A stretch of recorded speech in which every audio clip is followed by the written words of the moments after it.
So yan guys, ito na nga po pala yung ating na-harvest ngayong araw. So ang dami po nating na-harvest na kamatis.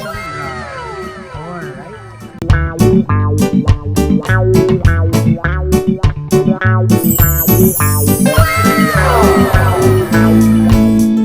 Baby frozen tears, it was hard to do. I will never give up, never want on my dreams. In the deep inside is my love there you lie.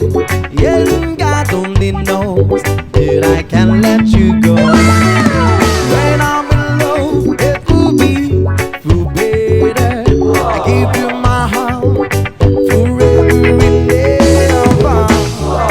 No arms can never hold you more than I do. No man can never love you, no, it's true.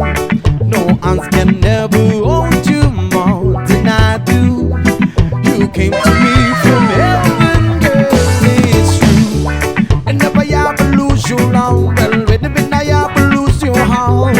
Oh baby, I'm dying for your love.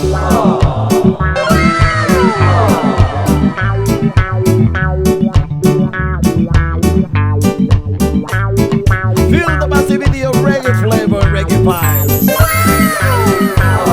What's up? Napaka-fresh at very ano talaga. Oh. Pwede nating pang sausawan o lagyan ng bagoong o kaya naman alamang, di ba? So kahit anong recipe pwede sa kamatis. Pwede nating panghalo ng pakbet. Hi guys! So mapagpalang araw pong muli sa ating lahat. O kamusta po kayo? So for today's video, tara samahan nyo nga po pala ako muli mag-harvest ng ating tanim na kamatis. Dahil may mga ready to harvest na nga po pala yung mga bunga ng ating tanim na kamatis. May mga nagre-red na po at ripe na po, ibig sabihin hinog na po, na kailangan dapat po nating harvestin sa lalong madaling panahon. Siyempre sa pag-harvest, kinakailangan po natin ng scissor, ng cutter para pamputol sa pagpitas ng bunga ng ating kamatis. At the same time, meron tayong lalagyanan. So, diba? Yung ating lalagyanan yung may bago. Nag-i-improve ang ating guys, lalagyanan. So, yan, samahan nyo ako na mag-harvest ng ating tanim na kamatis. Ayan guys, so simulan na po natin ang pag-harvest sa ating mga bunga ng ating tanim na kamatis. So syempre, ikakat lamang po natin o puputulin natin. Ayun, diba hindi na natin siya kinat? Kusa na po siyang kumiwalay doon sa sanga. So ilalagay na po natin ito sa ating lalagyanan. So may isa na po tayong napitas. Okay. Guys, mukhang hindi na po natin kailangan ng gunting o cutter kasi madali na nga po pala siya pitasin o harvestin, ano? So yan, pitasin na po natin to at the same time, pitasin na rin po natin itong isa pa po. Alright. So ganun lamang po kadali magpitas ng ating mga bunga ng ating tanim na kamatis. Ilalagay lamang po natin sa ating lalagyanan. Alright.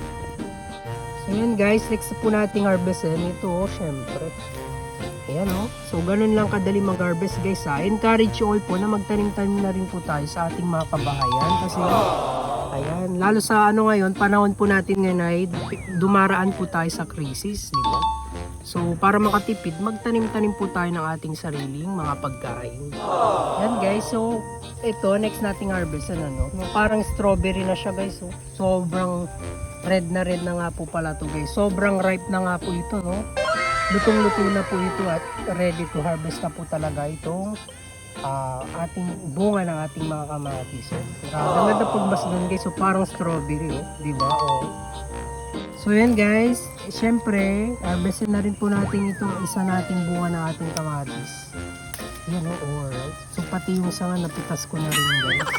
So alam nyo ba na guys na ilang buwan na akong pinag-harvestan itong mga tanim kong kamatis guys, pero patuloy pa rin siyang namumunga at nagbibigay sa atin ng mga bunga na mapapakinabangan po natin sa pagluluto at para may pang-ulam po tayo pang sausawan. Kaya mga ilang buwan na itong aking mga tanim na kamatis, pero magulang na to, pero ayan patuloy pa rin siyang namumunga. Kung papansin nyo, ang dami pa rin bunga ng ating mga tanim na kamatis. Alright, so pinapakinabangan pa rin po natin siya mula nung nagkabunga siya hanggang sa ngayon, kasi patuloy pa rin siyang namumunga dahil alagang-alaga nga ito guys, no? Ayan, no, grabe. So ilagay na po natin sa ating lalagyanan. So nakarami na po tayo ng harvest na kamatis. Siyempre guys, pati ito pitasin na po natin yan, no? Basta red po, pula na, ready to harvest na nga po pala ito. Pala yan guys. Ayan, diba guys? Ayan guys, kung mapapansin nyo guys, yung ating mga bunga nating kamatis ay parang may mga dumi-dumi. Ayan po ay inisprayan ko po ito ng mga organic fertilizer na tinatawag po nating molasses. Ayan, so yun po yung ginamit ko na pang-spray sa mga tanim po nating mga kamatis para ito mas lalong tumamis at masarap, crunchy. Ayan, kung mapapansin nyo. Pero organic fertilizer po yun guys, kaya wag po kayong mag-alala, no? So bago natin siya kainin o iluto ay dapat po nating hugasan. Pero organic fertilizer kaya safe po yun guys. Ayan. Paano natin harvest. Isang cute naman nitong isa guys dahil ang liit pa nito tapos maliit din ito, no. So syempre kukunin natin yung nasa gitna. Ayan. Nangyari dito guys. Oh, comment down below kung ano nangyari dito guys. Anong tawag dito. Ayan. So ilagay na natin sa ating lalagyanan. Siyempre, pitasin na rin po natin to dahil pahinog na rin. Ayan eh. Ang cute ng mga bunga ng ating tanim na kamatis. Tingnan mo, tignan nyo guys, ang liliit no. Ang cute naman. Diba? Yung tatlong chikiting na kamatis.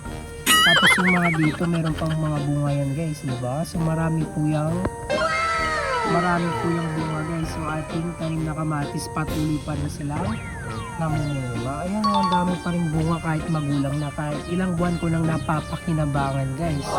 Siguro nasa 4 months na sila na patuloy na nagbubunga guys. So yan, ito na nga po pala guys yung ating na-harvest ngayong araw. So yan guys, ito na nga po pala yung ating na-harvest ngayong araw. So ang dami po nating na-harvest na kamatis. So grabe. Alright. Di ba guys?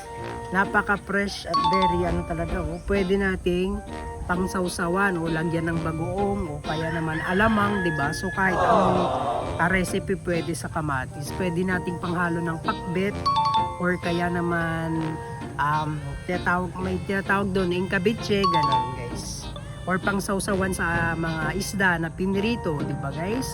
Alam nyo ba na ang kamatis guys ay mayaman sa vitamin A, vitamin B at vitamin C na may lycopene na nakakatulong para maboost ang ating immune system o mapalakas ang ating resistensya. And syempre may vitamin E din po ito na nakapagpapakinis ng ating mga balat. So maraming benepisyo ang pagkain ng kamatis. Kaya sa mga hindi kumakain ng kamatis ay kumain na po kayo. Dahil ito ay very fresh, very crunchy at maraming benepisyo sa ating mga katawan. So I encourage all po sa lahat po ng nanonood po sa atin na magtanim na rin po kayo ng inyong mga sariling pagkain. Lalo na sa panahon ngayon ay dumaraan po tayo sa crisis, sa oil crisis. Dahil mataas na po ang presyo ng gasolina sa panahon po natin ngayon. Kaya yun ang dahilan kung bakit tumataas din ang presyo ng mga gulay, pagkain, goods and services. Kaya ano pang inaantay nyo sa mga nasa probinsya or nasa rural na city, or nasa rural, nasa province, ay magtanim-tanim na rin po kayo sa inyong mga kabayan nang sa gayon para makatipid po kayo at the same time maging healthy living pa po kayo lalo sa panahon ng krisis. So kahit ganun pa man dumaraan tayo sa krisis, hindi tayo pababayaan ng ating Panginoon. So lagi lamang po tayong manalangin at hindi tayo pababayaan ng Diyos. Dahil mahal tayo ng Diyos at saan man tayo mapunta o magtungo ay patuloy pa rin niya tayong sasamahan sa ating mga buhay. So, yun lamang po ang aking may babagi sa video na ito. I hope na natuto po kayo sa video na ito kahit short lamang yung ating video pero nakailang minuto na video. So yun lamang po ang aking mababagi sa araw na ito. Thank you so much sa panunood hanggang sa uli ng video na ito. Thank you and God bless us all. Pagpalain po tayo ng ating Panginoon. So thank you so much.